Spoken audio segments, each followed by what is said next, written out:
this particular local area. So we were asked to by the People's Powerhouse to invite some of the North's best creative voices to share their work and present ideas in relation to the convention's themes: fairness, justice and resilience.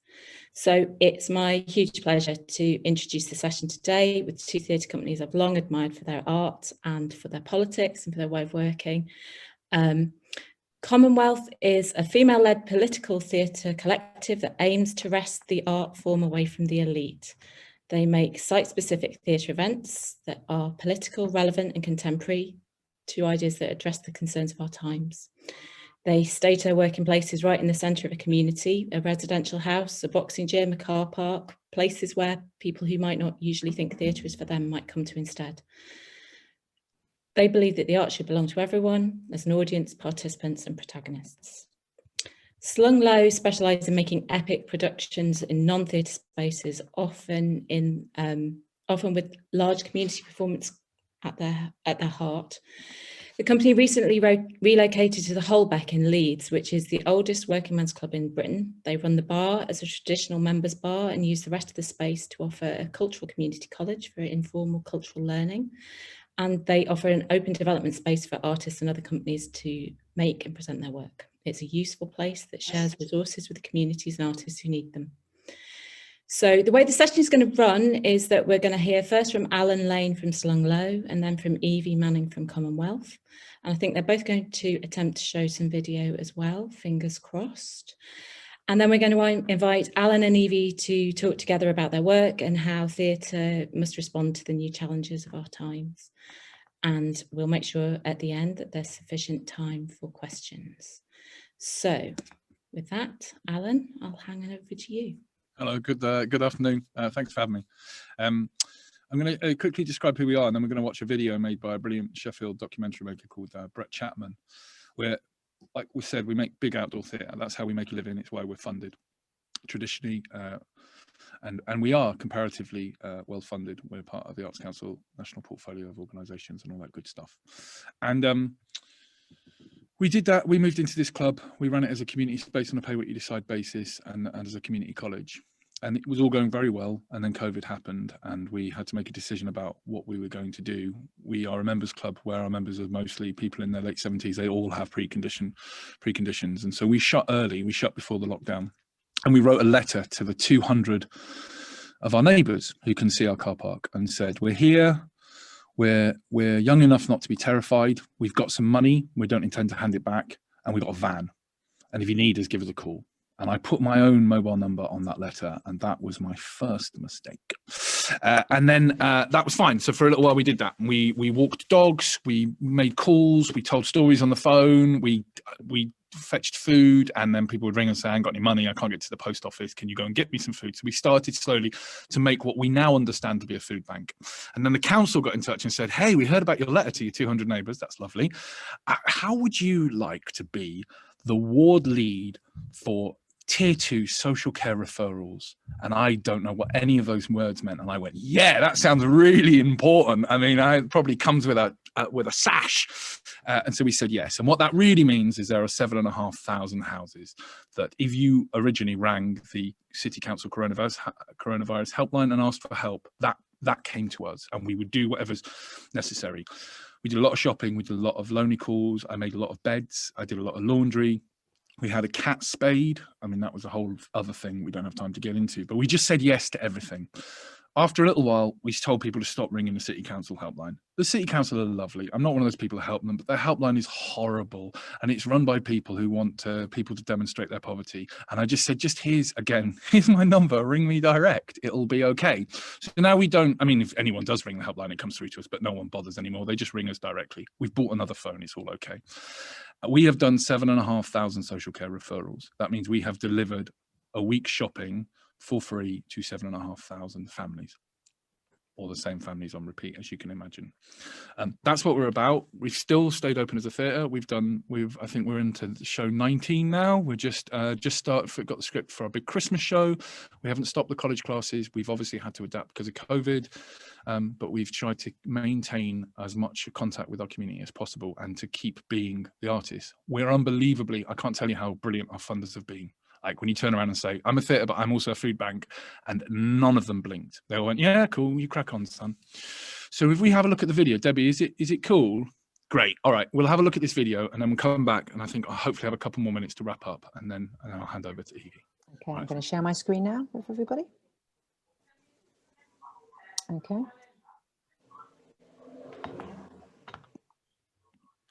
Okay, I hope you can see that okay.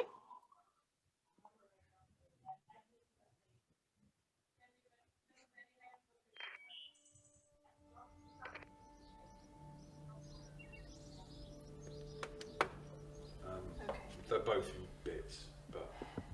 And have they offered the name of their support workers? They don't, and neither of them have mental health nurses because they don't have psychotic episodes according to their mental health team. Right. But there is a man who's been burrowing through the walls to get into her house.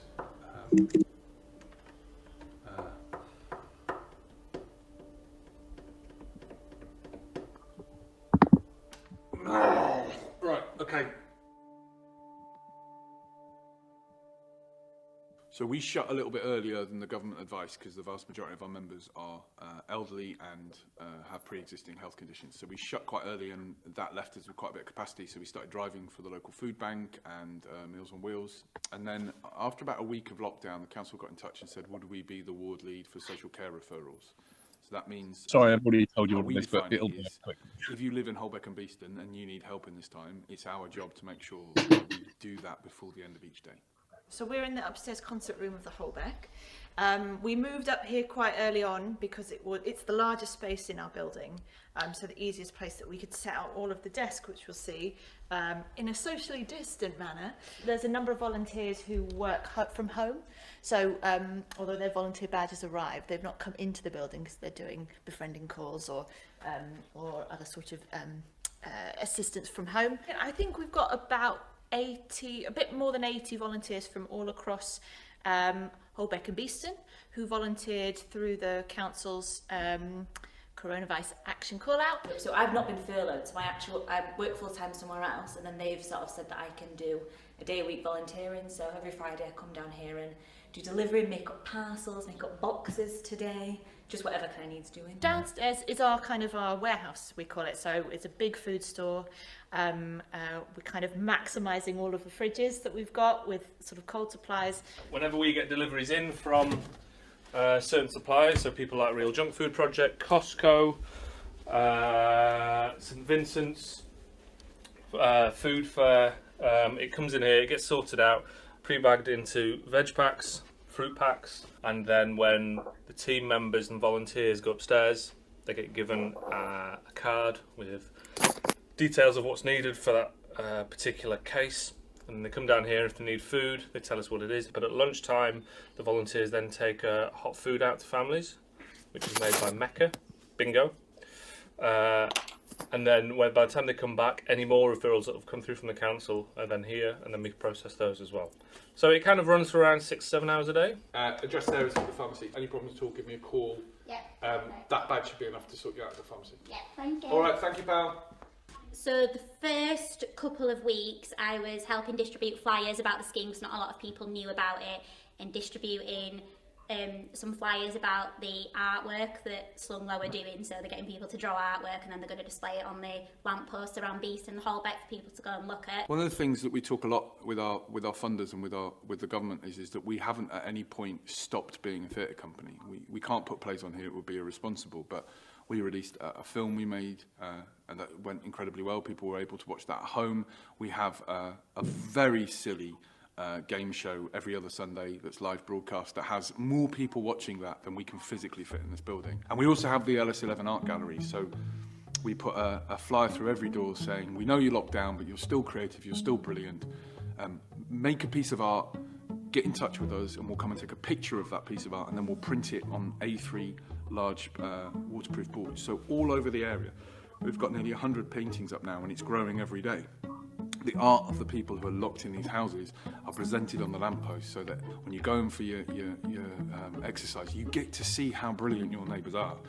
And that's part of our storytelling mission. We're telling the story that everybody lives in Holbeck and Beeston, even though they're trapped in their houses, even though they're fed up, even though they're feeling down, are still brilliant, are still creative.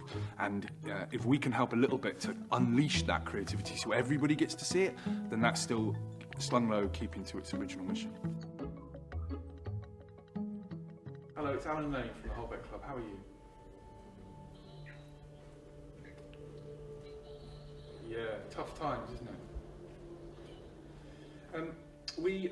So is Carl still walking your dog? So the mental health people came and they said everything's fine. Do you still need the bins doing? You do, okay. And you need food delivering? Yeah, so we'll do your bins and deliver your food tomorrow. Listen, best of luck. You've got my number now. If you need anything, you just call me back. We're at the Holbeck, so you don't have to ring the council again. So I think it's time to ring the police, and you've got to keep ringing them every time this happens, because there's got to be an understanding of the problem. And if you tell me there isn't anyone I can tell, I can just talk to you, but I think you have to ring the police and tell them that people are in your house again.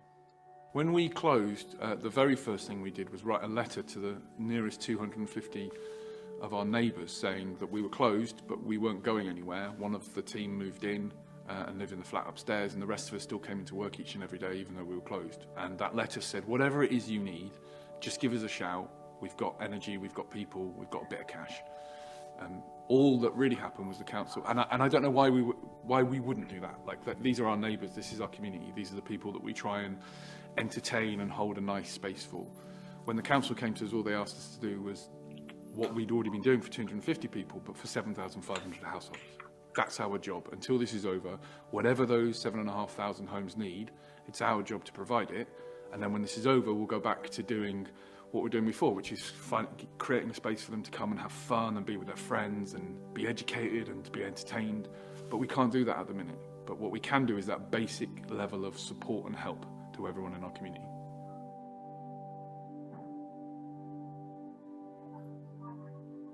Amazing. Thank you so much, Debbie. Brilliant. So, sorry, though, a lot of that was a repeat of the stuff I said in the beginning, but I like to think I was funnier now than I was then, so I like to do it twice. I just want to draw a couple of tiny little things and then pass them off, one of which is the citizens are extraordinary. This is not, we keep saying this is not an act of charity, this is an act of politics, this is an act of citizenship. The second is, and that's the volunteers, they are extraordinary. And we've had, you can do this for about 2 months and then you genuinely lose your soul. This is what we found. You just start to hate, and you mustn't hate. So they move on and we get some more volunteers, and they're all amazing. And when they leave, that isn't a failure. That is that bit of their mission done. And some of them come back and some of them don't, and that's all right. You've got to keep the love. You've got to continue to see it as an act of politics and not as charity. The second of which is all of this is storytelling. I'm a theatre director. And that's my job. That's why I mean, someone on this call, that's why the people who fund me. It's just, I'm not making a story on stage. And someone rings me and says, I don't have any food in the house, and they're embarrassed. I say, you don't need to be embarrassed. You're asking for a story, and that's my job, to tell a story. The story is that there is food in your house. That's the story you want telling. And the easiest way for me to do that is to just make it true. But that's always been true of Slung Low. Oh, we want to recreate a riot in Sheffield with hundreds of people. Well, I'm going to need hundreds of people, and then I'm going to need to riot. I am not a very clever man. I am literal. Let's just get on with it. And so if we want to turn our neighbourhood into an art gallery, then we just crack on with it. If we want everyone to eat, we're going to need to find some food. We're storytellers. So drove me potty when everyone said, oh, the theatre industry's closed. I ain't closed. I've not been closed. We've not stopped. The third thing is we're a non-means tested self-referring food bank, which means if you ask for food, you get it. You do not demonstrate your poverty to me. You do not demonstrate your pain. Now, I can try to be there for you, but as you've seen in that video, like, sometimes it's just too much. And I'm giving you white carbs. That's what I'm doing. I got lorries full of free white carbs that the failure of the food industry and how we think about food and wealth means that food's going in the bin. There's nothing wrong with it. And all that's happening, and in this we're inspired by the amazing Adam Smith from the Real Junk Food Project, is we've just gone in, we've taken it so it's not going in the bin, and then we're going to give it to people. The morality around food banks is insane. The system we took over allowed you to have 3 food parcels every 6 months. The food we took over was 1 bag. We now send 8, but that 1 bag will last you 3 days. So you were going to feed your family for 6 months with 3 food packs. You are high. if you're a sex worker, you didn't get a food parcel. I don't know what that crazy thing it is that was a rule, but that was a rule. There were all sorts of rules. You had to demonstrate that you had done your best to climb through the benefit system of this country that we all know to be cruel and pernicious before you got food. You do not do that here. Now, as a result, that is a much more expensive way of running a food bank. We're not the only ones. There are some allies in Leeds who do that. They're nationally, there's some allies. But that's our decision. That decision meant that we were not very popular with the council. They were desperate for us not to do that because they said, you open that door, they will all come for food. And it's like that gag from the West Wing. I hope that's true. Now it's turned out I got my hope. I got a lot of people to feed. We're smart people, we're logistical people, we're practical people. I've got an articulated lorry outside sponsored by the local Premiership Football Club full of food. And when that's out, and it will be out tomorrow lunchtime, we will fill it again and we will fill it again. And if we have to find money, we find money. And if we have to find food, we find food. And we keep going because the onus should be on us to be smart, not the people who are hungry. That is different from the system we took over. And it is the only reason, the genuine belief in that is the only reason why I'm still keeping going. Because if I'd known it was going to be this hard, I might have thought twice about taking the phone call. But I took the phone call and I've made a promise. And I'm damned if I'm going to stop before I keep my promise. That's me. I don't want to go over my time.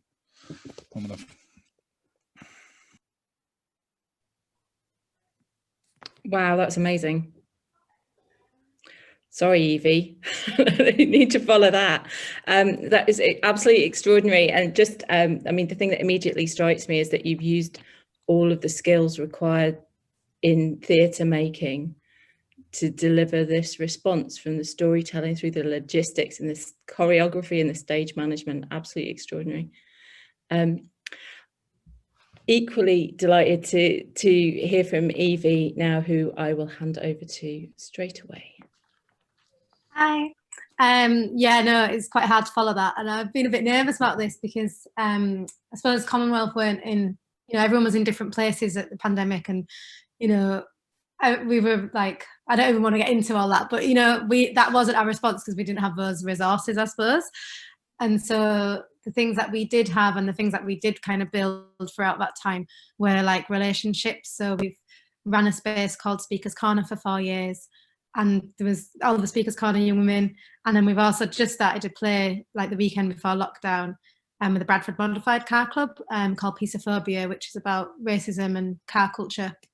And it felt like it was really important to not kind of drop anything or to not kind of stop anything. So in a way, it's been a very, very, very creative time, and a lot more kind of creative than it could have been. We were supposed to do the play in October. Instead, we had like lots of blocks of socially distanced rehearsal, but it was very creative for everybody, because I think when everyone, and we're working with people who are not actors, they're drivers, and they build modified cars. But whenever anyone got together in the room, it was like really so productive and creative, and like we've just done so much and gone so deep, and it was like people were very ready to be very honest and very vulnerable, and like, so we've made a lot. We've also kind of like sparked loads of new projects that weren't on the cards, but again, it's like, I think it's been a time of great reflection for a lot of people. So it's brought up a lot, and it's made people want to make stuff, and the whole way that we work is about kind of the theatre that we make really comes from people and what they want to say and the change they want to make. So we're now making a new piece about childhood sexual violence, because this time was a period of reflection for someone, and they felt like that now they have this time and space, they want to make that. We're making a piece with someone who is shielding and got a terminal illness, and he's using psychedelics to basically deal with his pain because the NHS cut his medication, which was his kind of life-saving medication. So we're now making a kind of piece of video art with him. We're kind of seeding and developing loads of things that we didn't expect, which has been quite a profound thing, really, because I think the whole pandemic, in some ways, for some people, not for Alan, but for some people, it was a time of like pause and reflection. And I think, sorry, Alan, and I think, but I think that's kind of brought up quite a like groundswell of creativity, and there's lots of like new ideas and different ideas. I was going to show a video of a project, because this session is about social change. I was going to show a video about Our Glass House, which is a show that we made but I don't think we will, Debbie. I think it's okay, because I think just for time and for us to have a good conversation, I think if people want to watch that, we'd love you to, and it's on YouTube. It's 3 minutes. It's a very powerful, moving video, and for me, the reason I wanted to share it, which I'll just talk about briefly, is because for us, in terms of theatre as social change, that was the most tangible. And we had like the Chief of Police for Scotland come and see that show and then say that he would change how policing and community policing dealt with domestic abuse, and he kind of initiated that all over Scotland. And a lot of midwives and social workers and police came to that show, so it was like, you know, it felt like it had very tangible change. And I think in a way since then, a lot of our work, we're still always pushing for that tangible change, but the kind of process in a way has changed quite a lot. So our process now is much more about us getting out of the way and about real, true co-creation. So Peaceophobia, the play that we're making about racism, is we're making it, I'm like a co-director with 6 other directors who are all young women with lived experience of Islamophobia, and the idea came from them, from kind of workshopping, and really came as like a political campaign turned into a play. And that feels more and more like how we're working, like dissolving our roles as like artistic directors in a way, and much more about really what it is that people want to say, and then kind of facilitating a process which is them making the decisions and having all the agency and the ownership. So it feels like not the why of what we do hasn't changed, because the why has always been about making change and social change, but kind of the how has really evolved in the last few years, and the how has just become so much more about who's making those creative decisions, and how are they kind of emboldened to have all the agency, and for us to kind of support and facilitate with our kind of like theatrical knowledge, but really to put power into people's hands as like theatre makers. So yeah, that's all I'll say, because I'm excited and happy. You know, it'd be great to have more of a conversation with Alan, so I just thought I'll just keep my bit shorter. So yeah. Where we're at. Amazing, thank you. So I think Alan and Evie have thought up some questions for each other. So one of you should just go first. Shall I ask my question first, Evie? Yeah.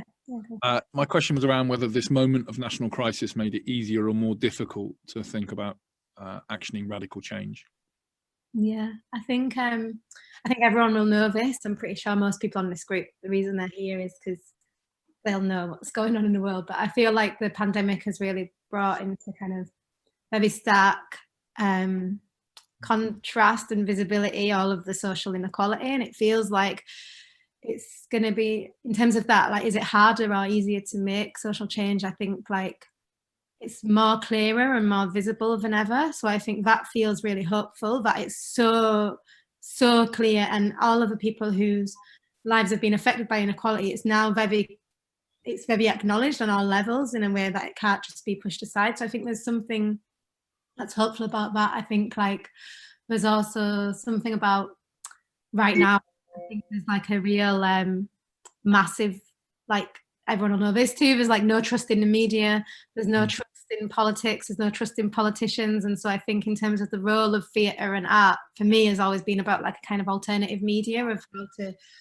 kind of get the complexity of what's happening out there, because the media has always been about kind of reducing experience and simplifying experience for its own aims and for kind of capitalism's aims, because it's easier to kind of sell like to this category of it, you know. And there's always been this stuff around like, and this is what I'd hope we go away from during this time, but I feel like a lot of the time has always been this thing of like there's a poor community, or there's this community, or a deprived community, when actually there is no one community, I don't think, of any kind. The community is always really complex. It's always full of very complex people and complex needs and complex positions, and I feel like that complexity is quite messy and hasn't kind of like really been seen and acknowledged for a long time. So I feel like this time, in terms of like radical change, I think there's something around like really seeing people and really and like kind of hopefully more empathy and more like understanding of where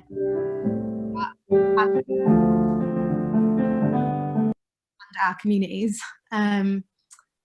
Yeah, thanks for that musical interlude. And I think, yeah, It was, but it was. I think it's like definitely making radical change also feels quite hard because of the government we've got. But I also think the kind of groundswell from grassroots and from kind of collective action has been massive this year. And I think there's something about kind of rewriting our narratives and kind of rewriting who tells stories and who is talking about who and who's talking about themselves. And I think all of that for me feels like more hopeful now. I think there's more of an appetite from, but yeah, what do you think about that question? Do you think it's easier or harder for radical change now? I was really hopeful. The first 3 months, I remember we got given this letter from the chief executive of the city council that basically just said, let these people pass. And it felt like we were like outlaws just racing around, and like you would just be racing places trying to get stuff, and you'd be on the phone and someone would go, I've got 3,000 Tampax. You're like, I'll swap you that for some soup, and you could actually see impact. And then the world woke back up, and everything just got harder, and I found myself more and more in Zooms arguing about things that I didn't really care about. And when the arts world woke up, I just got zoomed to death from people who kept telling me that things couldn't happen that had already been happening for months, and I got really depressed about it. I was like, oh, I think sometimes the institutional systematic structures we have in the arts, and that's the only world I really know, I've no idea whether it's the same, it certainly is the same in food bank world, are designed to keep everything exactly the same. I'm always struck by that most boards are made up by people who have done incredibly well at the current economic, political and social systems, and then we look to our arts organizations and go, guys, you've got to be imagining new ways of living, and you're like, these dudes love this way. You've got to give me new bosses, and that became really clear. We did some shows in the video. We were delivering hot food at lunchtime to some kids every day for 4 months. It was really unhealthy for hot food, but everyone loved it. It was just chips and pies and sausages and that stuff. And what we noticed over 4 months is people were things were getting really wild. The parents were getting everything was getting problematic, and we just couldn't get into the systems of support. They just don't exist, or if they did exist, they were beyond. So we decided we'd put a play on just for those kids. And unfortunately, the Minister of Culture announced that lunchtime that plays would be allowed on in 3 weeks' time. And we were there like about to go live, and we were like, cool. Because before there'd been like this really grey area where we were like, I think we'll be fine. What's the worst that can happen? And then that happened, and we were like, fuck. We had to decide, and was like, just go, it'll be okay. And what was cool is the council were cool about it. The police were cool about it. All the funders that knew about it stood still and went, Al, if this goes wrong, it's on you, but cool. We were really careful. The people who complained were large arts organizations. And actually and they were doing it for good reasons. They were doing it because they were like, oh my God, if you get this wrong, then the impact it's going to have on, and I was like, wow, that's so far removed. I've got 24 kids and they've gone a bit nuts, and I want them to do something constructive. And I found I couldn't talk to those people anymore, who on paper look like my allies, or like maybe if we had career paths, Evie, like we might aspire to be one day. And you're like, nah, I'm okay. I'm all right where I am. Because I don't have the language. I don't know what you're talking about. I can't get excited about what you're talking about. And I realized then that I've got more in common with the woman who runs the youth group around the corner trying to keep kids out of trouble, or the social care charity around the corner, than I do with Sonia Friedman or Nicholas Heitner. And yet that's, up until that point, I thought that's where my world was. I thought I was at the end of that trajectory, and I realized, oh no, you're not. You're just not in that world, Al. That's not what you are. And that was, sorry.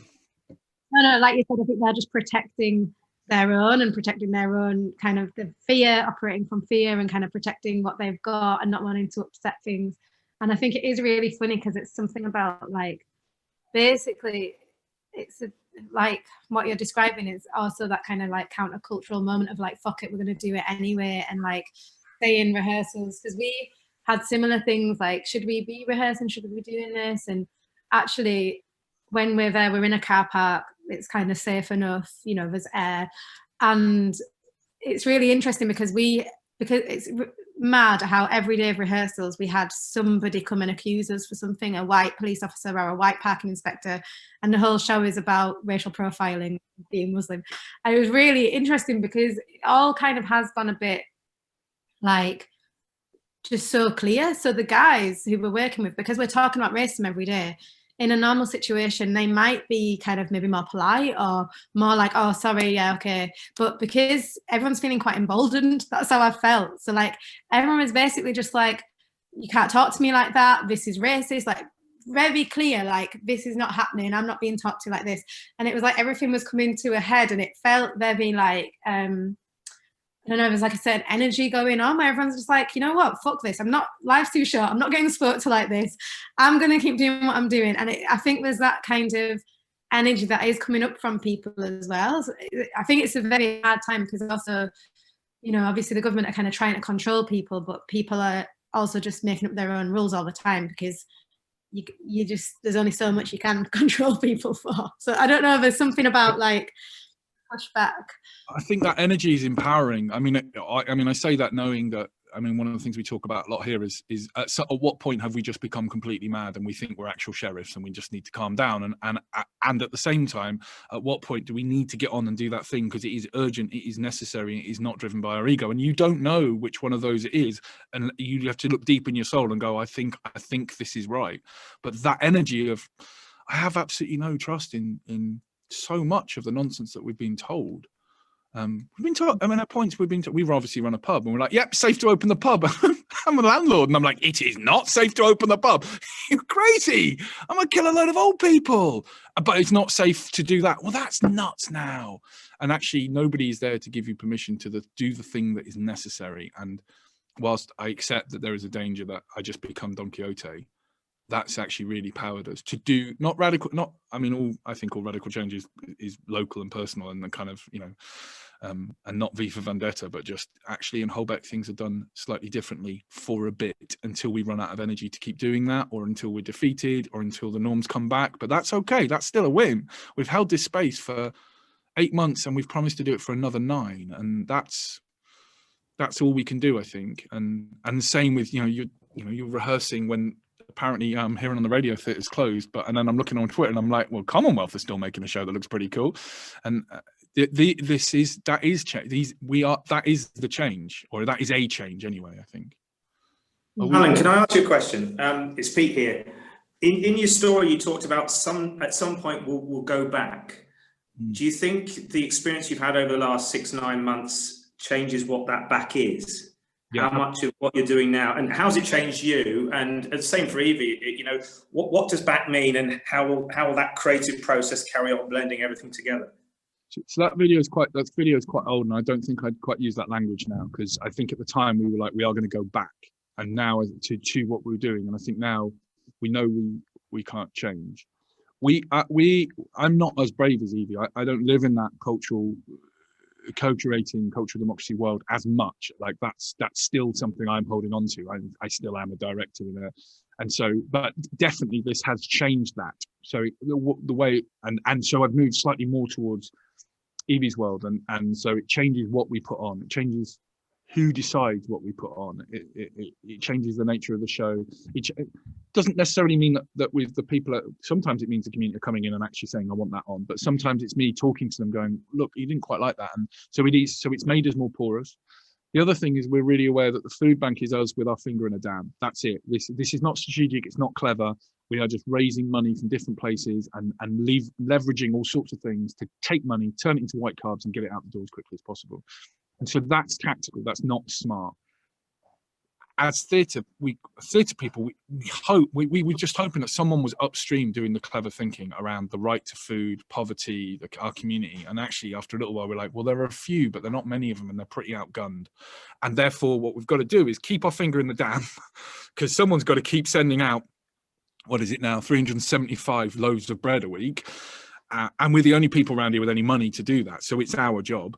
But also to try and get further up the upstream and go, well, actually, we are thinkers. We do have this is 27th speech I've given this autumn. So like we do have a platform. Denying that's stupid. So we've started to convene interesting conversations between people who think about politics and food and social change, in the hope that when we come back in January, where the food bank will continue, but we'll do all 200 deliveries on one day and not 5, that frees up the other 4 days to do the stuff that needs to happen. Otherwise, we're always going to have our finger in that dam. So that's how we've really changed. it's different from the video. I thought we'd go back. Now all I'm trying to do is keep the food bank and keep that impact and move our practice so that we might be able to do something around this, which is very different from how I felt when that film was made.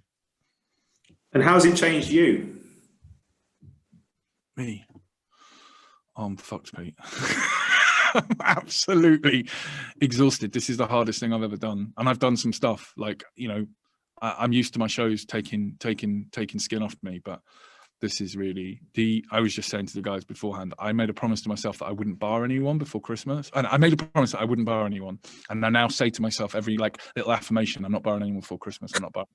The panic in people, the rage in people, and there isn't anywhere for it to go but us. It's now that in the room where the food goes out, not the rooms where it's packed, now it's just me. Because the impact of people's anger and everything else on the rest of the team just isn't fair. And at some point, as flat and as non-hierarchical as we are, sometimes you just have to accept that you just can't ask someone to do something again. And so now it's just me, and I'm white knuckling it, Pete. I'm like, I get to Christmas, people are really angry. There's nowhere for them to go but us, or we shut the doors. And so I'm turning a cheek a lot, and it's knocked. Yeah, it's taught me about my levels of patience. I thought maybe I had a bit more than I do. But that said, I'm a theatre director. Anybody who's worked in social work or actually who does this properly and not just fuck about like we do is like, yeah, that's just the job.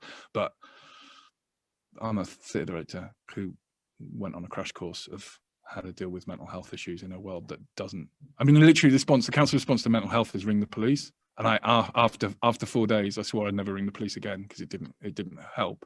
There is no other response. So at some point, all you're doing is going around the house yourself.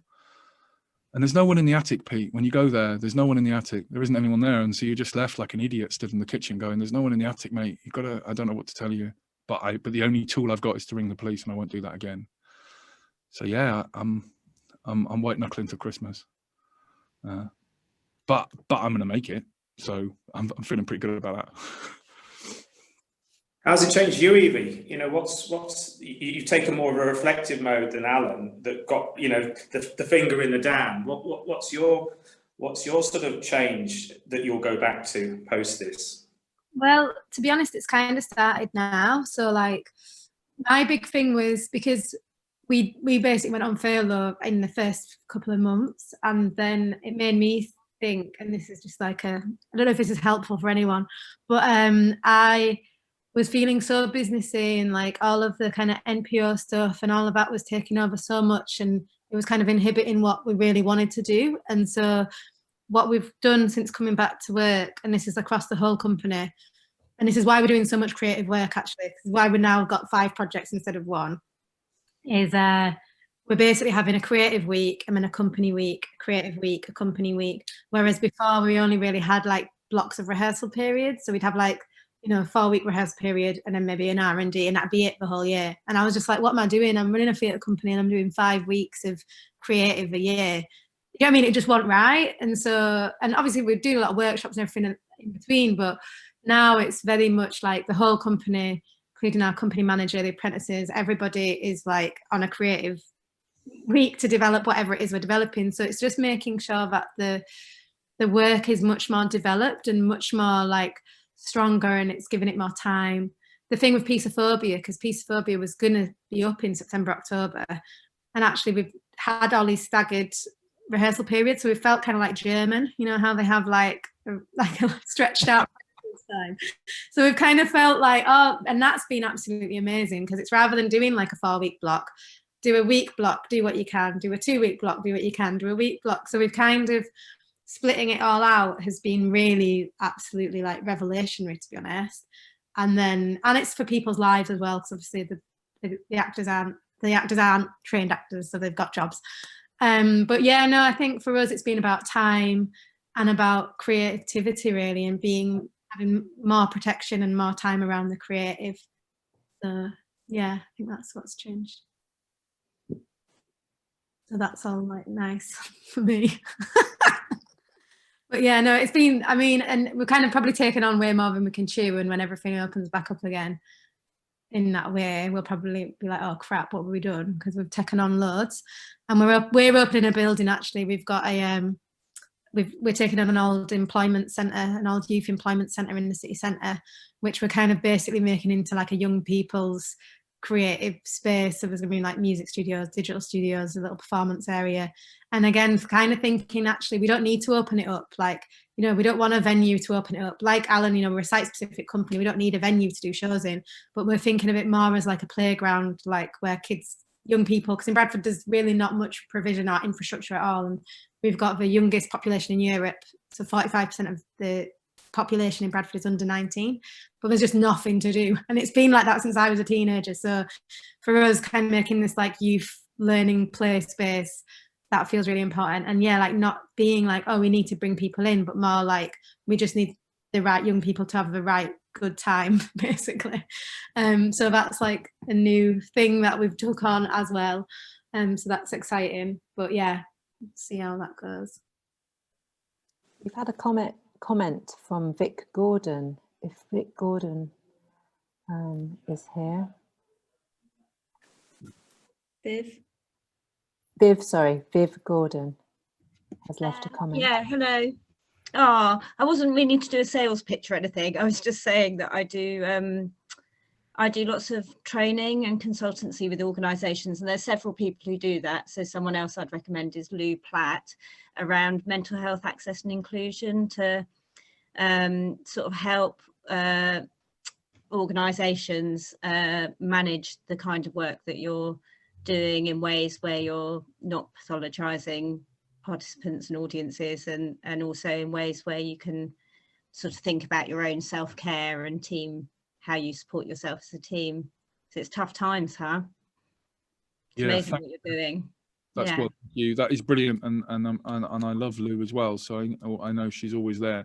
We're really lucky. We're supported by. There's a thing called Voluntary Action Leeds. I don't know whether there's a Voluntary Action Manchester or not, but or you know, other places exist.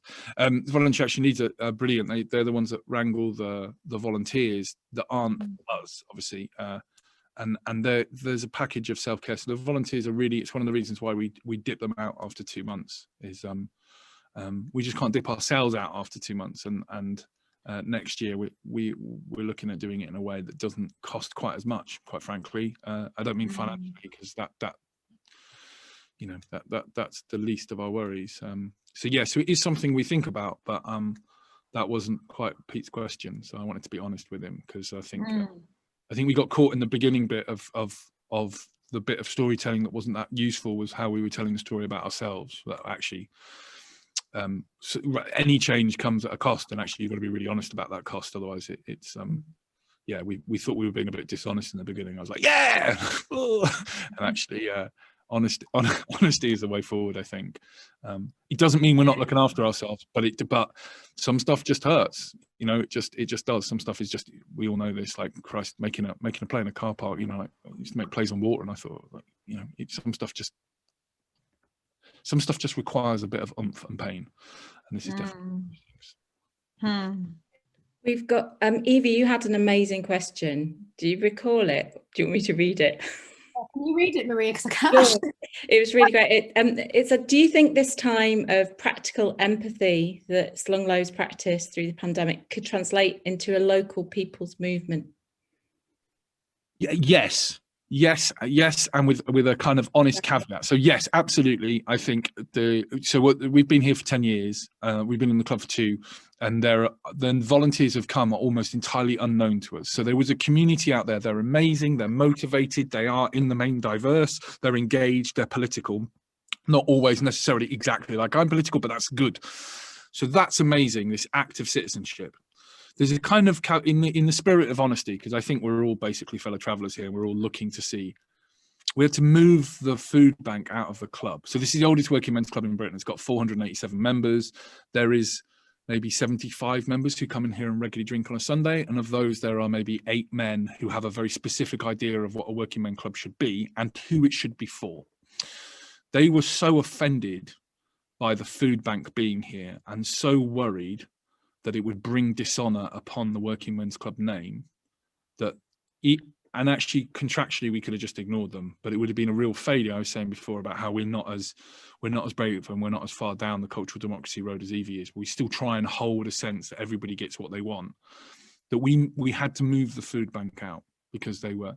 And so on the one hand, yes, I think this has demonstrated huge amounts of mutual aid, huge amounts of citizenship, which is our really big thing here. You're not fucking customers, you're something else. Be more powerful.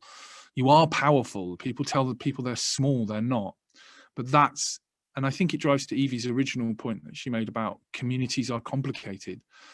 We're not one community here, we're dozens, and they're all, and some of them are in opposition to each other. Some of them are actively, aggressively in opposition, and some of them in the, I mean, Working Men's Club, literally the definition of 19th century mutual aid, and I have to move a food bank out of it and into a paid for refrigerated container by a Premiership football club. I mean, if you like your metaphors firmly and well Trumpian, then that's, so yes, I'm really hopeful about what it's done. It's transformed us in terms of volunteers. It's made us so connected to all sorts of people we never knew. It's changed the work we put on. It's changed how we think about that work, how we market that work, all of that good stuff.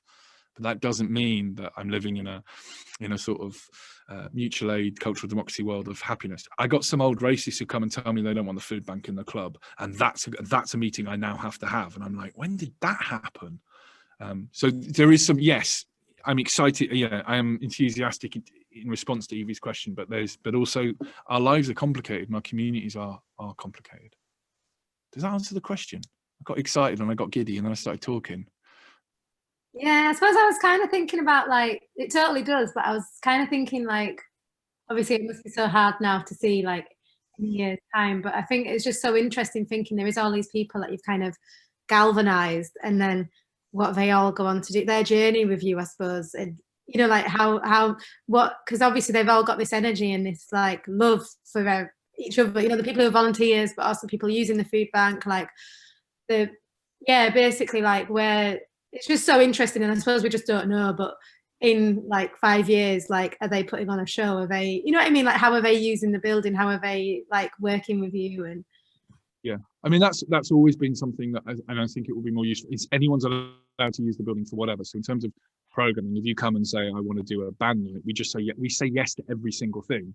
And so I think that what this has done is the people who didn't feel, for lots of good reasons, that they could ever approach the club to ask that question, because historically it only allowed certain people of a colour or all sorts of things. It is undoing that. So now what was diverse has become even more, I mean in the cultural sense rather than is becoming even more diverse now, because everybody feels like, because you're coming for your food parcel, you're going to have 5 minutes chat with me, and I'm like, oh, by the way, we've got this thing coming up. We have this big daft Christmas show on the 23rd, which is a game show called You Can Bet, which gets taken over by a nativity.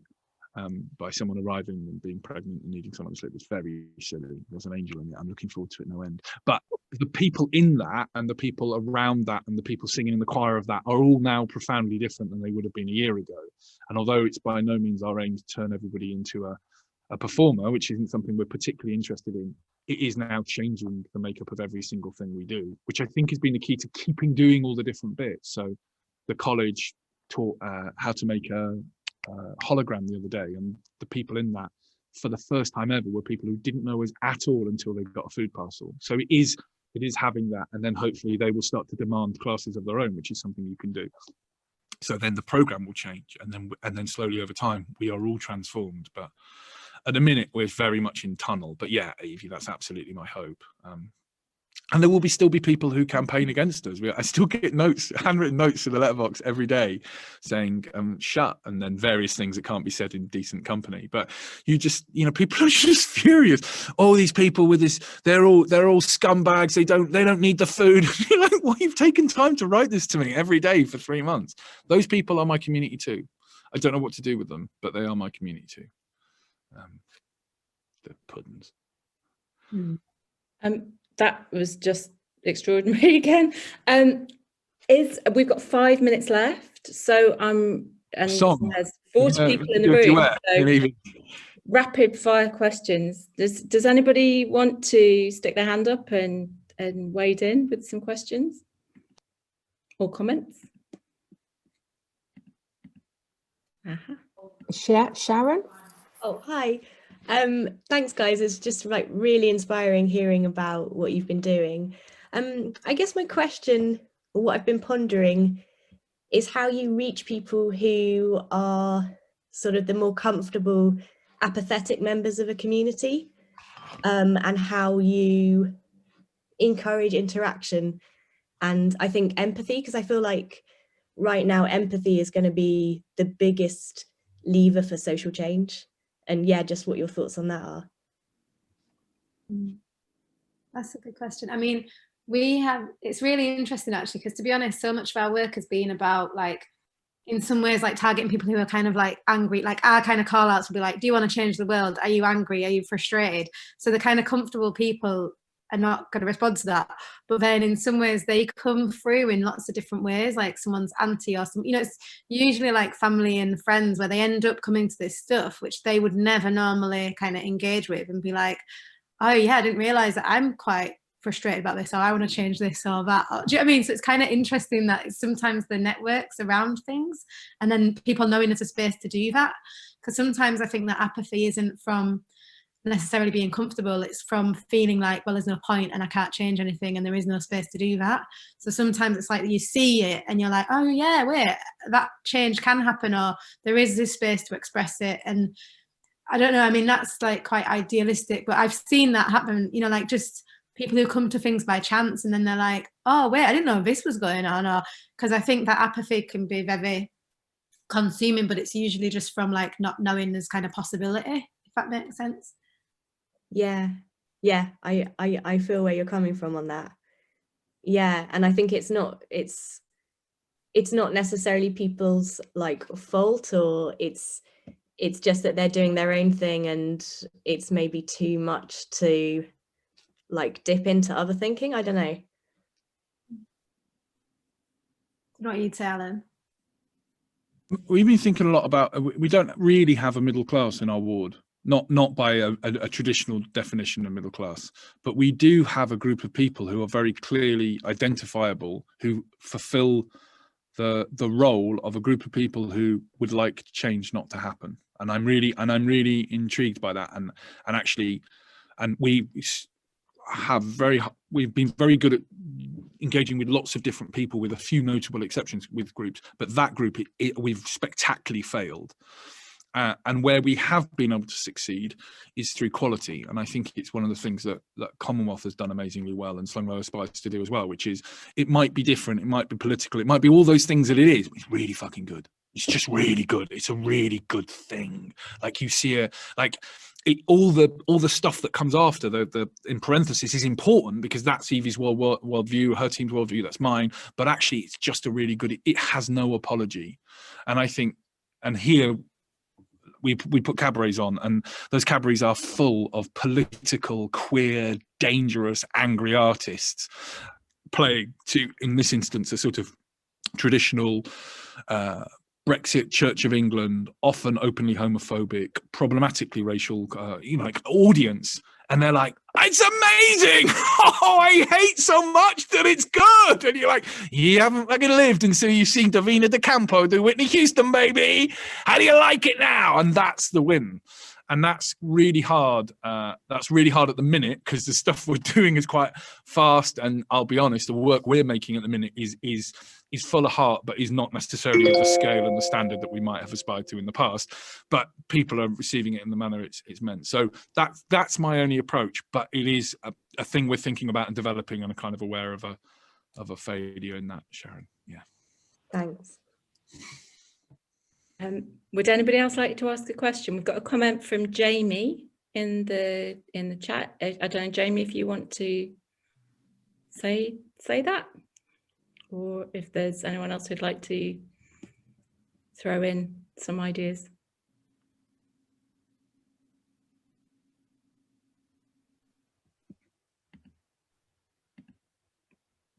Oh, Jamie, I don't think we can hear you. Not to worry. Any more questions? Because we're like bang on 2 o'clock. I mean, that's extraordinary as well. But if anybody else would like to, last call. Thanks for having us, Maria, and thank you. It's been great to hang out with you, Evie. We Yeah. did a thing, which I feel like this could be invited back to do our duet. Yeah, the energy that you both have exuberated in this session has been fantastic. That's definitely something that I've taken away, and the honesty and the truth that it's not easy. Thank you for being genuine. I've got pages of copious notes of takeaways and thoughts to kind of try and bring into the work that we do, and it's been brilliant. Thank you so much. And